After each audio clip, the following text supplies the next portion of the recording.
Selon le responsable de l'information publique militaire de la force multinationale mixte de la commission du bassin du lac Tchad, Olani Ozoba, 210 membres de Boko Haram dont ceux enrôlés de forces se sont rendus à la dite force dans le secteur 2 à Bol, province du lac. La cérémonie relative s'est déroulée ce 2 juillet. D'après cette source, les ex-combattants ont reconnu avoir participé à diverses exactions terroristes dans les localités de Bakatolerum, Barkalam, Litri et Kaïgaboboun situées autour du lac Tchad. 10 armes de calibre varié ont été remises au moment de leur reddition, informe-t-il. Le président du comité d'organisation, Lauro Gondé, par ailleurs conseiller à la haute autorité des médias et l'audiovisuel, a lancé à la Maison de la presse du Tchad la 5e édition du concours champion du traitement de l'information sur l'enfance 2025. Ce concours s'inscrit dans le cadre de partenariat entre la AMA et le Fonds des Nations Unies pour l'enfance.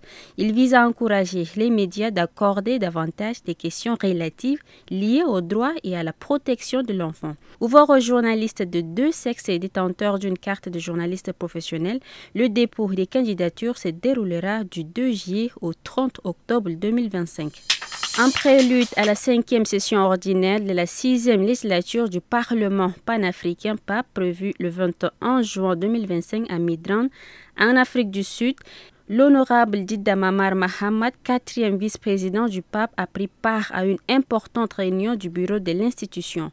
Sous la présidence du chef Fortune Charumbira, les travaux se sont tenus du 30 juin au 3 juillet et ont porté sur les questions administratives en cours, les préparatifs logistiques de la session ainsi que l'examen et l'adoption du projet de rapport de l'atelier consacré au thème de l'Union africaine pour l'année 2025, justice pour les Africains et les personnes d'ascendance africaine par les réparations. Dida a également pris part aux échanges avec la commission du règlement, des privilèges et de la discipline. En tant que représentant de l'Afrique centrale, il contribue activement à la coordination et à la gouvernance du Parlement panafricain. À Kenkia, dans le Mandoune, une adolescente enceinte âgée d'environ 14 ans a rendu l'âme ce mardi après s'être administré une quantité excessive de Nivaquine. Selon les informations, la défunte entretenait une relation amoureuse avec un jeune garçon qui habite au quartier Ngomana dans le 3e arrondissement de Koumra.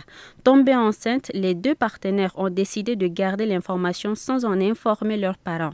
Dépassée, la victime a tenté l'avortement en prenant une quantité excessive de la Nivaquine, un produit pharmaceutique conduisant ainsi à sa mort malgré son évacuation d'urgence à l'hôpital provincial de Koumra.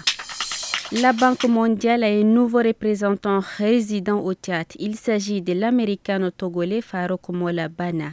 Farouk Mola-Bana succède à Racine Pertev. Le nouveau patron de la Banque mondiale au Tchad cumule plus de 23 ans d'expérience.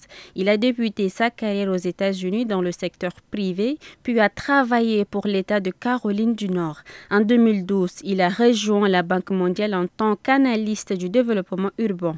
Il a depuis occupé plusieurs postes, notamment celui de spécialiste urbain basé à Washington et celui de spécialiste urbain principal basé en Mauritanie. Cette carrière à la Banque mondiale l'a amené à travailler dans plusieurs pays d'Asie, du Moyen-Orient, dans les Caraïbes et en Afrique subsaharienne.